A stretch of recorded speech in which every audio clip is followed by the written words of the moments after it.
O, nakita mo na pala yung go bag natin, anak. Tay, para saan po ito? Yan ang tawag natin go bag, anak. Diyan natin nilalagay ang mga gamit natin kapag mayroong masamang mangyari. Ito, anak, pag biglang nag-brownlout o madilim, ito ang gagamitin natin. Doon tayo sa lamesa para mapakita ko sa iyo ang mga iba pang gamit. Pag may kaunting pagkain, basta may tubig, ayos tayo.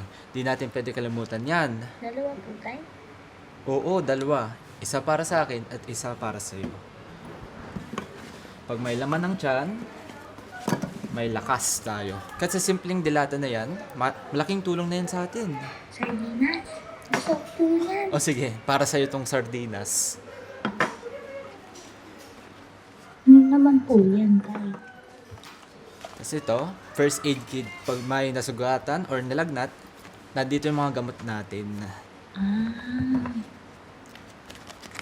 Tapos ito, mga papeles natin. Nandito lahat ng mga dokumento natin, mga birth certificate, mga titulo ng lupa.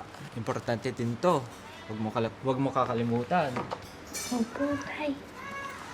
Tapos ito naman ay power bank para sa ating cellphone. Para kahit saan, pwede natin makontak yung mga kaibigan natin or sa isa't isa.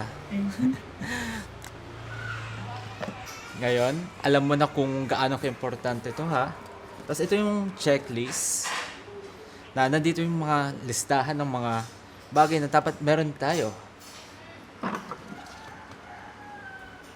Yan, para handa tayo, hindi kinakabahan kung may mangyari man sa atin. O tara anak, balik na natin to.